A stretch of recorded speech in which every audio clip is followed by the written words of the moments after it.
All right, awesome. Yeah, thank you again for coming.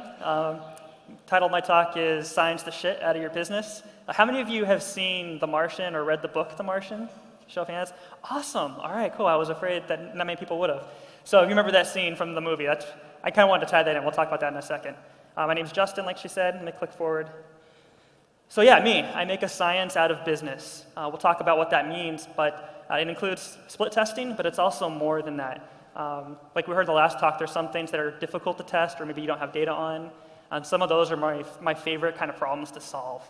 I am lead data scientist at GrubHub for the Financial Planning and Analytics Group, author of Test-Driven Machine Learning, published by PACT, almost a college graduate. This is actually the last time I'm talking where I can say, I'm a lead data scientist and I don't have a degree. And we should talk afterwards, I can tell you how to do that.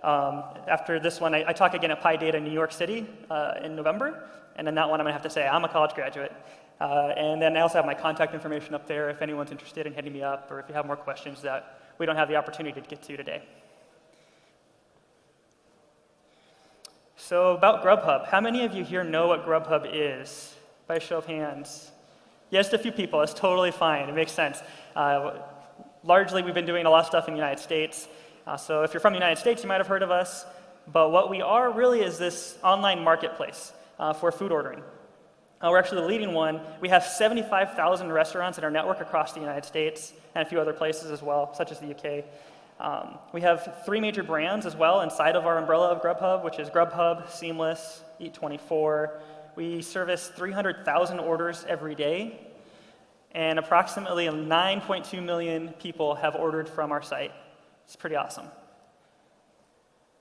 In fact, just recently you might have heard about us too. We have a partnership with Yelp where we started working with, as we said here, Eat24, so we're able to tie into Yelp's network of visitors as well. And just to give you a little bit more of a visualization of what exactly it looks like, this is an example of how a restaurant looks on GrubHub's website today. And so as you can see, really, it's just, you can search by going up here to the top. You can type in your address. You can search for food you're looking for, a certain restaurant you're looking for. And you click on the search results, you come here to this page, and at this page is where you can see some pictures of food, start getting an idea for what you want to do, and you can just start building an order, and your order would appear over here, and you can check out, buy things. We'll come back to this in a little bit when we start talking about split testing and how we can use this kind of thing to push a split testing agenda forward. So again, kind of setting up the talk from the point of view of the Martian, right? There's a scene in the movie, at least, where he says, in the face of overwhelming odds, I'm left with only one option. I'm going to have to science the shit out of this. So now for you guys who don't have the background on it, what that means is he's basically this astronaut. Him and a bunch of other astronauts go to Mars. And as they're about to leave because this huge storm is coming in, Mark Watney, which is Matt Damon's character there, gets injured. And he gets left behind, and they all think he's dead, but he's not dead, and so now everyone's just left him behind on Mars, and he's got to figure out, like, what do I do? And all he's got are the supplies, basically, for Thanksgiving dinner that was coming up in, like, a couple days, and there was enough supplies for, like, 8 or 9 astronauts or something like that. And he's got to figure out how to take these potatoes and how to turn that into a whole food source for him to last for months, so he can figure out a way to get off of Mars and back to Earth. And in a lot of ways, this is kind of what business is, too, right? We talk about this, we say, hey, I don't have the right data. If I only had this data or that data, I could optimize your business better. I could tell you how this program was performing. I could do all these things for you, but you're always making some sort of compromise somewhere. And this is a great example of you can take science and you can use that to optimize and tune and maximize whatever it is you're trying to get to. And that scientific framework really kind of gives you a framework for a plan. And the mathematical rigor behind it is what lets you know that the plan will actually end up getting you somewhere that you want to go as well.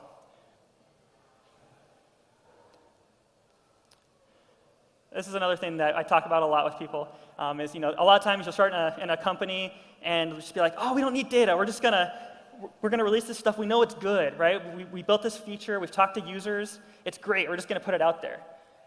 What I see when someone says that, what I hear is I see this on the left. I see you're basically trying to drive through a windshield that you can barely see through. And I don't know about you, but I'm not driving 80 miles an hour down the freeway in this thing, right? That's not how I speed up. What I do if I want to speed up is I clean off the windshield and I get as much data as I can, and this allows me to go faster. So this one, you have to drive slow because you're like, I don't know what's going to happen. We might die. This one, you have a clear windshield. You can say, hey, I can see really clearly, and look, if there's like barely anyone ahead of me, let's go faster. Let's speed up. And so that's really important. At GrubHub, we are a very, very data-driven, experiment-driven company. Everything we do before it goes out to actually be a production feature has been experimented on. So whatever you see on our menu, for example, that you saw before, we'll come back to it again. That's all based off of experimental data, rigorous studies that we've ran. We know how all that kind of stuff is actually affecting our bottom line. So again, this is just a lot of math. This is the most math in the whole thing. And it's really not important that you go through every single line of it, but the main idea is this is essentially a framework for a mathematical optimization. If you've done like linear programming in the past, this kind of template might look really familiar to you. And there's a reason for that. It's because it's a very easy template to kind of take and follow to get you to an optimal place, assuming some assumptions about your mathematical model. The most important part on here is this. We're defining a key thing that we want to maximize, and that's really important. In businesses where you aren't selling something or where you don't have a very clear, like for example, say like businesses that are just completely like Tumblr or something, right? Where you're just trying to get lots of people to view you. Maybe you don't have ads.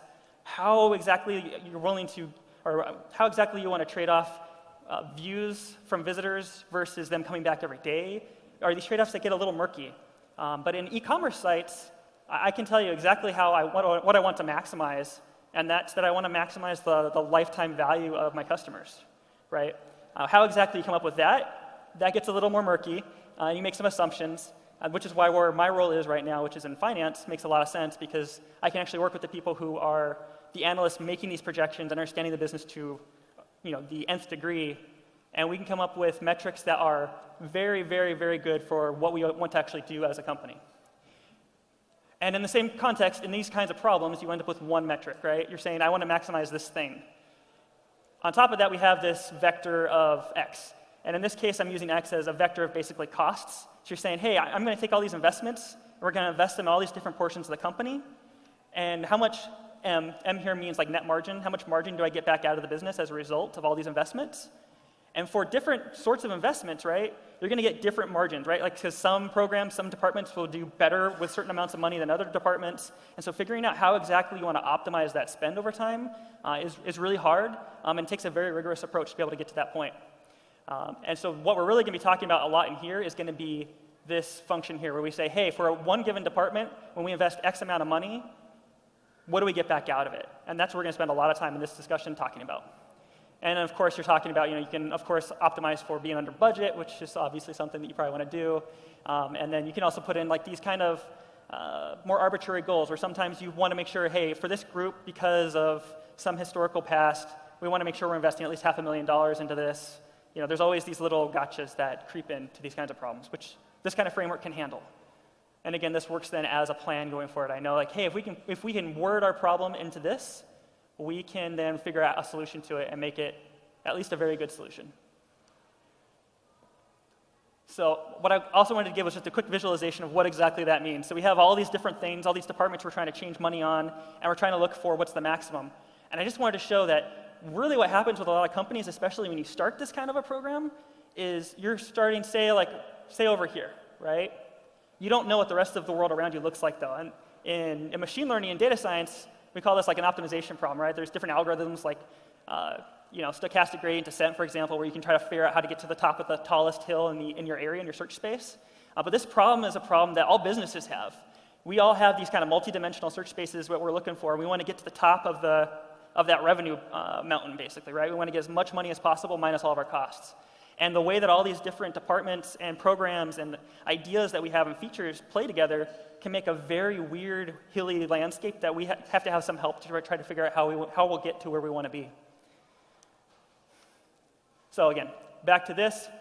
We want to start figuring out this so that way we can get back to optimizing the whole business. And again, we're not going to go back to that and then figure out how to optimize from there, but this is kind of the motivation for really having a very rigorous approach. And so part of our rigorous approach is figuring out how to actually create these functions. Like, how do I know how much money I give to this group? How do I know how much money that will give me back in terms of benefit to the business? So there's a few different ways we can do this. There's the randomized controlled experiments, and those are like A/B tests. How many of you guys have heard of A/B tests and know about them? Is that familiar to most of y'all? Awesome. Okay, yeah, so most of you have heard about A/B tests. How about time series experiments? Yeah, it was a little new to me too, which is fair. We hear a lot about the A/B testing, but then there are those cases where you say, oh, I can't do a controlled variant and control, so I guess I just can't test this. We should just push this out, right? Push this feature out, and let's just see what happens. But see what happens is usually terrible. But that's what a time series experiment is. But if you have the option to not do that, you should avoid it. But there's ways you can do it also really intelligently and really methodically, and we'll get into that as well. And then there's also counterfactual analyses. How many of you have messed with those? I bet you more of you have messed with this than you might even realize. It's just kind of a funky term, but basically looks like almost no one.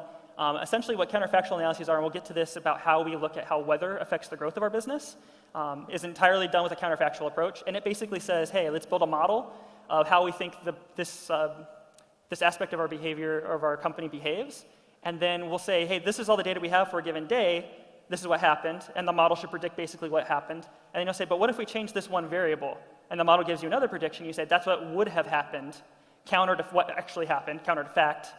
And so then you compare those two outcomes, basically. And you can also use this technique also for trying to understand like how black box models like random forest models or like deep learning models and stuff, how they actually are behaving and how they're giving you incrementality for how you're changing your different parameters. We'll get more into that stuff too. So first thing first. This comes back to, remember that function we're trying to maximize, that net margin, single KPI. Why? So there's also this idea in game theory, right, where you have a preference operator, where you need to be able to compare one thing to another thing so that we can say, hey, this thing's at least as good as the other feature that we want to actually make a statement about. So you don't have to, there's also a thing like known as, you can do a multiple optimization as well, but they start getting into like Pareto frontiers, and it starts becoming a more complex problem, and there's not necessarily just one answer anymore. What we get out of having a single KPI is we can say, yes or no, do we ship this feature out, is it good for our business, and we move on. And also what this allows us to do is make decisions very quickly. There are days where we have tens or 100 experiments go through, and we can tell you very fast, go through them all, yes, we're going to ship them, no, we're not going to ship it, and we can move on. It doesn't take us a day or two per experiment to do the analysis and really try to understand it. And we've gotten to that point after a long time of working through this, understanding a lot of conversations with our product group, a lot of conversations with my group in finance, trying to understand and figure out what is a metric that, hey, if we're doing good on this metric, is there any way it could be bad? And there's always little exceptions here and there, but we look for those when we're doing our quick recommendations. What I wanted to show with this graphic that was important to me is this looks data-driven to a lot of people. This is data-driven to me. This is data-driven technically, but when you're looking at all of this data, what I see is a big qualitative decision that I'm going to make. Because I can't just take this and give it to someone else and have them make the exact same decision, right? One person's going to look at this, and they're going to look at something on this, what does it say, McKesson ATB aging summary, and then they're going to combine that with something they're seeing in a hospital payer. It's just some example I put off the internet. And they're going to figure out ways to collapse this down to a single decision that they can use. But versus if you just do that computation for them and just tell them, yes, ship it. No, don't ship it. I can give this recommendation to anyone in the organization, and they will all make the same decision. Now, for us, we have like probabilities of success, for example, but we have a hard limit that we say, hey, it has to be at least this probable for yada, yada, yada. And this is a really important point that I wanted to drive home. It's just that just because you have a lot of data doesn't mean that you're making snap decisions. It doesn't mean that your decisions are being done in a robust, quantitative way. They could still be just as qualitative as other decisions that are still gut-driven, but you just had a lot of numbers to look at, too, that were just confusing. All right, so I want to get into a little bit of control experimentation. Since a lot of you have already done A/B testing, I'm not going to worry too much about this. But really quickly, the whole idea behind a controlled experiment, what makes it so amazing, it's like the gold standard in science, right, is you take a whole lot of people, you randomly split them. That's really important. The random thing is the place where you can mess up all of your experiments. There's some statistical procedures you can use to make sure that you actually have a completely random split. But you randomly split them into two different groups. They don't have to be the same size. In this case, I made it look like they're the same size. They could be different sizes, that's fine. As long as they're both just randomly sampled from the exact same population, then you basically can take one group, say your A group, and that's your control. You don't do anything to them. You just say, hey, this group is basically the same as this other group. And then the other group, the B group, you actually change something. And then you say, hey, since these are basically the same people, I'm going to assume that this group lets us see what would have happened had we done this change to these other people. And we can then measure the differences between the behaviors, right? So again, bringing us back to the menu example on GrubHub, one thing on here that I'm particularly partial to are these menu descriptions. There was a time when I first got there almost 5 years ago, we didn't have these. You used to have to take your mouse and you'd mouse over the menu items, and then they would pop up the menu description. And that way we could pack in a lot of menu items onto the same page, and then you would just mouse over, and the little menu description would pop up above other things, but we figured that was probably better because we can show you more of the menu items and increase conversion. So this wasn't like a huge deal, but it was just like we were talking about, what are the different hypotheses we have that we could use to inform new tests. And one of the ones was, I was like, well, what if we just put those descriptions right on the website? I think it's really annoying when that stuff pops up on me. And a lot of other tests that we have too, just so you don't think it's always just these engineers coming up with ideas or data scientists coming up with ideas. A lot of them came from like user experience. We had a bunch of other features that have worked out. This is like my 1 out of 5 years. Mostly I'm not doing like experiment ideation, but yeah, we have lots of ideas coming from a lot of different places. But anyway, the idea was to pop it onto the menu. And so once we did that, we actually saw a lift in our core metric, in our KPI, right? And we decided to roll out with it. So for like the past 3 or 4 years since we implemented this, we've had it on here. And what's awesome is all the other food delivery services used to do the pop-up thing on the menu too, but once we changed this, they also changed their sites as well, which is that whole following the pack mentality, where a lot of times you do these talks and people say, what's like the 2 or 3 things you did that really helped change things? And you're like, you just want to test it yourself. Maybe your user base is differently, maybe you have different geography mixes. For us, this worked well. But a lot of people followed, so now I kind of feel like I helped influence like a lot of other companies to do something too, even though I think they shouldn't have probably followed suit because they have different businesses. But yeah, you can imagine changing this, for example, hiding these from people. Maybe it's been a couple years, maybe we want to retry that, hide this on the menu and see if we can increase our core metric. You could try, actually a lot of the stuff I remember being split tests. Even this stuff up here was split tests, literally everything. So it's pretty fun. One thing to keep in mind, too, is that when we talk about it, again, we're getting down to that core metric. If we just looked at orders, and you can kind of hear when I think the last speaker was talking, different teams have these different conflicting metrics sometimes, where like one team's trying to maximize maybe orders, and another team's trying to maximize maybe our revenue, right? Like our commission that we get off of each one of these orders. But the thing is that we don't want teams to have to worry about that. We want to have a metric where no matter what team is releasing features for our website, we're all on the same page. Because, for example, let's say if I was trying to increase orders, one really easy way to increase orders on our website, right, is just to say, hey, you get a free order. It's a terrible business decision, right? Like, we would never want to do that to your business. But it would work, and so what's missing from that, right? You have to take a step back and think, well, if I included information about how much money we made off of those people maybe on later orders, and I included costs, like I only looked at like our cut of the order, and I took into account the amount of money that we ended up spending on those free orders, and maybe also making sure like customer care costs didn't go up as well. I could pull all this into one core metric, and then I could even say, hey, you know what, and then on top of that, we can project forward a few years into the future and get some sort of idea about how much money we'll get long-term from these visitors as well, so we can not just look at this 1 week, but get an idea of the long-term effects. We could probably make a better decision, and I don't have to worry as much, right? Now if I make this really great promo on our site, but it destroys our revenue, that'll all get calculated when we look at, hey, this group as a whole, though, made us more money or less money than our control group. One thing I want to talk about with split testing that has been a light bulb moment for me was figuring out that like false positive rates versus sign errors versus magnitude errors, it's something that Andrew Gelman has talked about a lot in the past, and he's given links off to other people who talk about this stuff. But I think it's really important when you're doing these split tests for a large company, really you want to ship as much stuff out as possible. You want to keep a high cadence.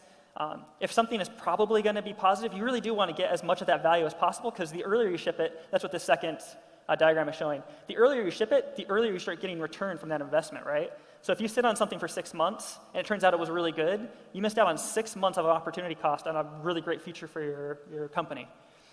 So something that holds up a lot of people, and in the beginning when I first started getting into data science and getting into statistics, this kind of held me up for a while too. I was really focused on like having to have, P is less than 0.05, right? That's the standard, that's what everyone in the industry does. But it's important to look at not that you have a false positive or not, because false positive, what does that mean, right? It just means this thing was actually no effect, but you thought it was a positive effect. Like, I don't care if it's no effect. Like, my job really is to manage risk. So if this is basically the same thing as whatever we're doing in production right now, screw it, ship it. Like, if we think it's probably good, then that's a good enough risk. What happens, too, is if you start worrying about sign errors, you might say, hey, there's a chance this is negative. But there's also this concept, too, that it's only going to be so negative right? Like there's some chance it's negative 20% on this graph, right? But it's vanishingly small. Most of this mass of this probability is like what, around like 1%, 2%? And so you have to take that into account as well when we're looking at these things, that just because you say like, oh, there's some possibility that this is negative, we can start looking at loosening these criteria because we don't care about reproducibility, right? This isn't science in that sense. This isn't science in the sense of, I want to create the perfect website and I want to be able to disseminate it in a white paper to a lot of other people to learn from so they can also build off our work. What we're trying to do is maximize our revenue right now. It's a very different problem. Maximizing revenue means that we are, like right now, currently, as we're talking about this, we're trying to make money and we're making suboptimal choices. So let's experiment and figure out what's better than what we're doing currently. And let's keep on iterating and shifting ourselves, a little bit more forward at a time. So in business world, we tend to kind of make these trade-offs of saying, look, it may not be perfectly reproducible, but it's a really strong decision. It's the smartest decision for making money. All right, so we're done with the A/B test. So you're like, oh, I want to A/B test this thing, but I can't. So I guess that means I should just ship the feature, right? Because I can't test it, so oh well. But I'm sure it's good because I believe in it, which is a completely valid reason to want to ship code from a product team or a development team. It totally makes sense. But we want to validate it, and we want to understand that the impact. In that way, too, we can tie back the impact to like how much good stuff you're doing for us throughout the whole year, right? So one of the one challenge that we ran into was trying to figure out, hey, if we change like delivery fees, right, in a given area, in a small market, like how can we figure out what the optimal is for ourselves? And this was hard at the time because we didn't have a way of A/B testing this at that point. So like there was no framework where I could randomize this on a per person basis. So what we came up with was like, so let's say instead, what if we just treat every day as, which there are assumptions here that are wrong, and that's just the way every model is, right? Every mathematical model, every scientific model you build, it's wrong, but it's really useful and it's really powerful, and I'll tell you why. So in this one, right, every single day, let's just view it as an independent day it's not affected by yesterday, it's not affected by tomorrow. We're just going to say, hey, let's take a day, let's change our fees. And let's take another day and let's randomly change our fees. And another day and another day and another day, for example. We do that a bunch of times. Not so many times that we start running into weird seasonal effects, right, where like summer or spring or other things like that start to affect us. But often enough that we have several, like tens of data points at least. And then we also can talk about what do we think, how can we take this data, and even though like independently it's kind of not that much data in terms, because we're actually sampling on a per day level, so we kind of don't have the most data in the world, how can we leverage that? And something that you can do is related to like response surface methodologies. How many of you have messed with response surface methodologies before? Okay, some people. So you might be able to correct me after this too. But I thought it was an interesting concept that we could carry into this. What we could do here basically is you could say, hey, do we already have a pretty strong model for how we think the environment is going to react to this change? And really we just need a good enough model that we can figure out what is the optimal, right? And we want to get pretty close to that. We might not be perfect, but we just want to be better than we are now. And so one of the things that we can do is we can just assume, like for example, in this case, you say, hey, if we're going to shift prices by X% up or down, how is that going to affect our end of the day, our profit, right? And so if we relate that back to say like a simple model like a parabola, what this does is this allows us to then make a Bayesian statistical model at the end of the day, and I can get into probabilistic estimates for what H and what K are. K tells me what I think my maximum probably would have been, like the actual profit number, but I care less about that. A is completely a nuisance variable, K is a nuisance variable because I don't really care about them. I really just want to get a H. H tells me how much of a price change did I hit my optimum at, right? And so we can use this popular parameterization of that model to then run through like an MCMC method. Like for this I use PyMC3, and then you can get this curve out of it and get a concept of how much of a percent change do I want to make. This graph is completely nonsensical. I used it from the next slide, sorry. But I just wanted to show another example of what that would look like visually. But the same idea would apply here where you say, hey, most likely it's somewhere here around like say 38%, but it can range anywhere probably from 28 to say 45% or something like that. And this is another example. For example, if you've done logistic regression models, right, and you've made a classifier, show of hands, how many people have done that? All right, good number, good number. So you end up with this threshold score that you're trying to figure out, right? Like at what point do you say something is classified as this given class or not, right? Well, for another problem that we had, we wanted to do that, but really the ideal point for that threshold, we didn't really know, and there wasn't like any kind of labeled data to tell us. like, hey, you want to set your threshold here because it will work well. Because this threshold ended up affecting behavior of our delivery drivers who are operating in certain markets. So what we ended up doing instead is we used the methodology from the previous step that I showed you guys, where we made changes to what we had as a threshold score when we put this in production, and we looked to see how another metric was controlled, or how it was affected by that day over day. And so what we ended up with was, before we did that, I sketched out a model of what we kind of thought it would end up like, how that model would behave. And this is literally just, this isn't like, it's not a recipe book anywhere. This is just kind of remembering how to build a line from scratch and thinking like, well, I know there's some place where we're talking about there's going to be an asymptote where things will just go really bad. Like, and we talked about it as an asymptote when we were in our discussions. And I'm like, there's some point where we're going to hit rock bottom. And if this is the point where we'd probably be lifting above 0. So then I just kind of threw this together and made the shape that we were basically talking about in our discussions. And then once we collected the data, as you can see here, I went ahead and fit this, again, using like PyMC3, MCMC methods to get a statistical model out of it. And here you can see kind of all the different lines and get a feel for the confidence intervals and stuff and the predictive intervals for what it thinks the line was. And you can see right here, was like, oh, right on this spot, it makes sense that it would be the minimum, because that was the minimum score that we actually saw, the minimum metric, the minimum measurement of that metric for this test.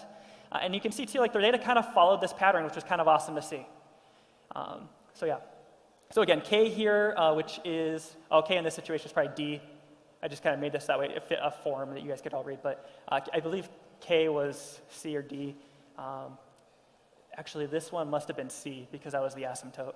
So then, yeah, so it was just like trying to figure out where's the asymptote at. And then, this was kind of a nuisance, but not really, because this was actually something interesting to say, hey, in the future, we know our asymptote is probably somewhere around here, given the model that we're using. And even so, our optimal is probably around here. So then we're like, well, then we just need to use somewhere around like a 0.38 for our threshold for a logistic regression model, and we're good to go. And then these are things that we could test on different markets, and we could revalidate in other ways. You definitely want to be careful when doing this kind of stuff. Okay, so what about when you can't test at all? That means that you have no control over any of the data that's happening.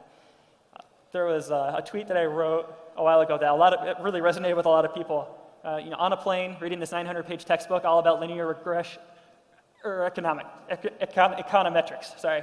Econometrics is all about this. All they're doing is looking back at data from these natural experiments, basically, where you haven't actually been able to experiment with anything, and you're just running these what-if analyses on what actually did happen in the world. Usually around economics, which for a lot of businesses as well is very helpful, because that's what you're usually looking at. So there's a couple different methods, and I'm not going to spend too much time on these, but I wanted to point them out. So that way, if you're interested, you can go Google something really easily and get kind of exposed to it.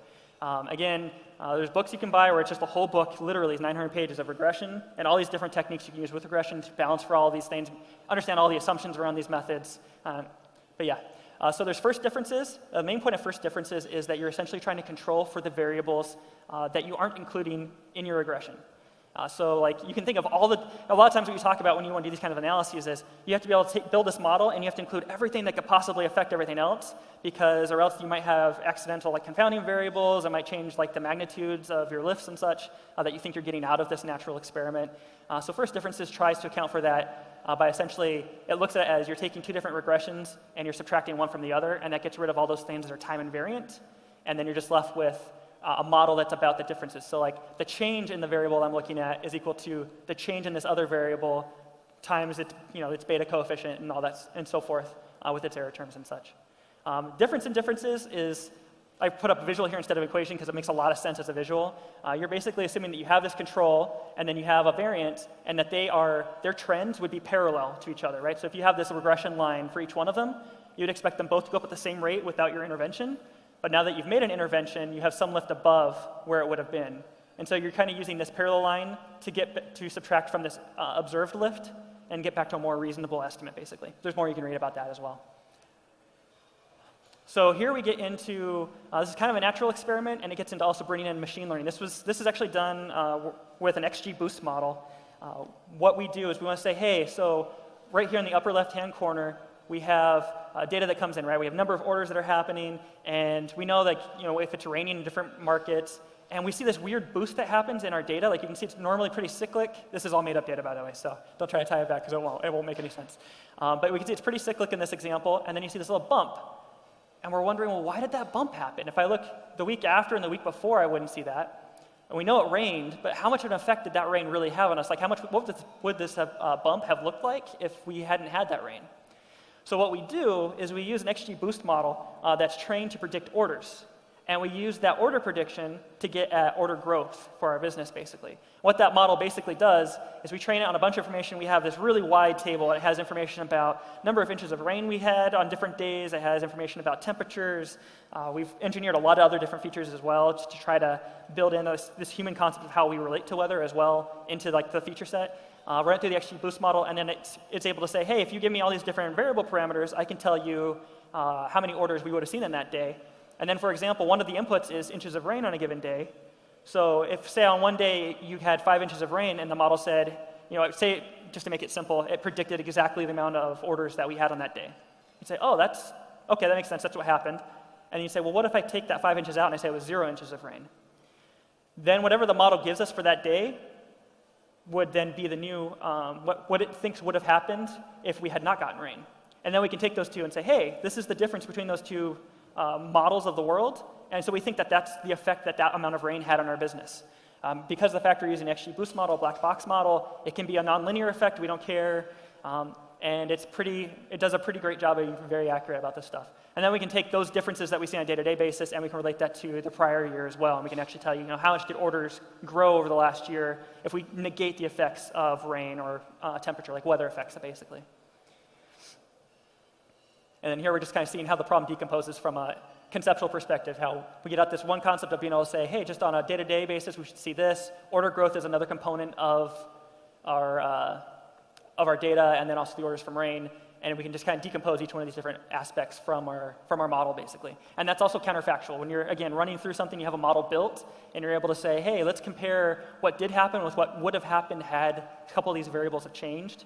That's more of a counterfactual analysis. All right, so data is what, and user research is why. This is really important. It's really easy for us as data scientists to say what happened, and then a lot of times people come to us and say, that doesn't make sense, why would that be that way? And I always want to be like, I don't know, but it was, and I just kind of throw up my hands. But at the end of the day, people want to understand, in order to make your data really actionable, you have to get back to the whys. That way people can help think through hypotheses about what can they change. So that's really what they're interested in. They're saying, this is what happened, fine, but then what do I do about it is really what's being asked.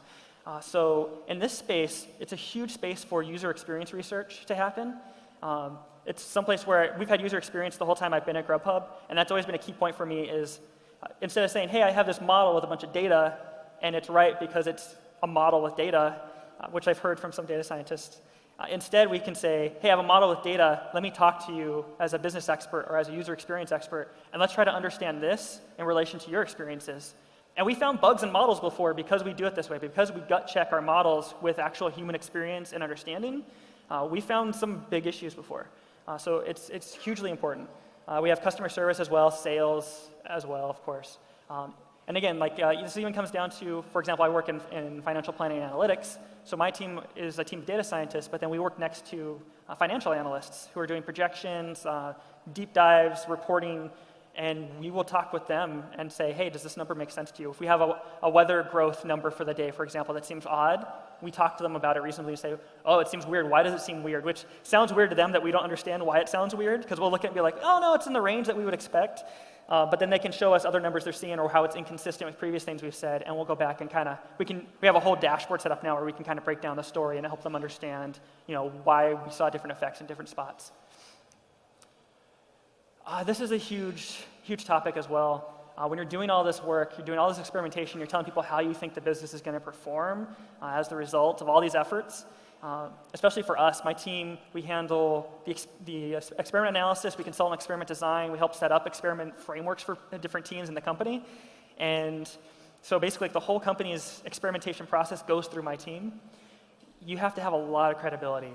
It's something that is very difficult. It takes kind of these 3 bullet points are some of the big ones. Open analyses and open data transformation processes. So all of our tables around experiment data are open for anyone just to go through our tables and look at. All the code is on kind of like GitHub, but Stash, right? We have a Stash repo with all of our code in it, so you can look at that. If people want to take it and run it somewhere else and see if we have bugs, please. It can only help us. If you catch a bug, let us know so we can fix it. I don't even care if you do a pull request. That's just so helpful. But it's great.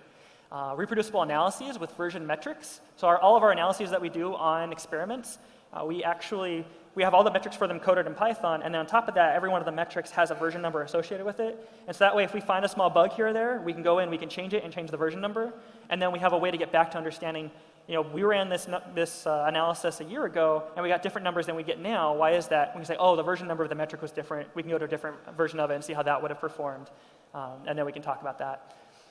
Current issues called out, such as a roadmap of improvement. So this is really important. Like anything you do, anywhere you start, if you start building up these experiment frameworks in your own company, there's going to be places where you're not able to do everything perfectly. It's just the fact of life. And any business that's trying to move quickly, any business that's trying to move forward quickly, have a high cadence of shipping things and getting things done, you're going to have to make compromises someplace. But if you have a roadmap of improvements and things that you've documented that you know are off, it at least gives people that sense that you're on top of it, you understand it, and also allows you to prioritize all of that other work in relation to what you actually want to get done on a given day-to-day basis. And that means every time you go over to do prioritization, you can look at this list of work and say, given all these other things that are wrong, is this actually a thing we should be doing? And if it is, that's great. If it isn't, then we can adjust our priorities as well. Yeah, that's it. And then I'm trying to get done a little bit early because I know it's almost food time, but Q&A, you can hit me up again at DataBozo. I have a blog, databozo.com, and you can email me at justin@bozonier.com. I really don't mind. It's totally fine. That's it. Thank you, Justin. Right, so let's see what questions we have for you. Sure. Right, so first question. What kind of third-party software do you use for A/B testing, or do you even have your own solution for this task? Yeah, so we have taken the approach of, we actually have a few. But we have a few. What we usually use them for is actually like the traffic throttling and some of the segmentation logic that they have. So it's just been something we haven't had to worry about developing. But then all the back-end analysis is done with our own tooling. We have a custom clickstream analytics platform that I designed. And it allows us basically to get metrics down to a diner level so we can tie back, hey, on this experiment, they placed this order, and that specific order ID is something we can relate on our back end and figure out like how much money was it, how much money do we make off of it, was there any customer service contacts, again, ultimately because we want to figure out if something's better for the business or not using that information. Okay, so when you limit an experiment result to yes or no, or isn't there a big risk of oversimplifying the test and making results less ambiguous than they actually are? Yeah, it's a good question. I think there are risks. I think what you have to do is you have to look at risks from a holistic perspective. So when I'm looking at risks, I'm also seeing, well, the alternative, let's say, is having someone else make that decision, which means now a human's going to make the decision and have to figure out with a lot of different other variables that you want to take into account because you're afraid of these risks. And it's going to take longer, right? So if we want to recommend 20 or 30 different features a day, now you can't. And so now there's this huge opportunity cost, which is also a big risk for a business. One thing I would say to that to help with the risks is that, again, we don't just have a yes or no. That's what we ultimately end up publishing to our stakeholders. When we look at it, there's some flags that we look for, some warning signs in tests, like honestly, tests that do way too well, we flag those. We say, hey, that test is doing way too good. It's got to be wrong.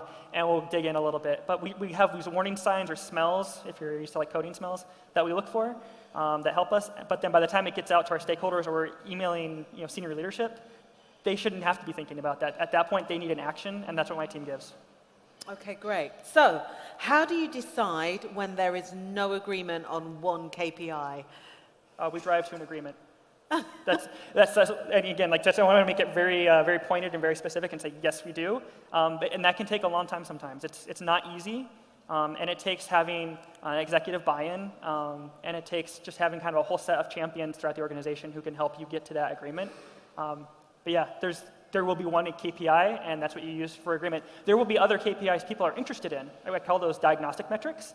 If you want to understand, for a given experiment, if you want to know what the price of an orange in the local grocery store is, and you want to correlate that with your test results, go ahead. I'm not using it to make a decision on whether or not your feature goes out to production, but we can gather this other information that you think is interesting or helpful and display it alongside with your results, and that's totally fine. It's just not going to be used for recommendations. Okay, so our final question. You test everything before launch.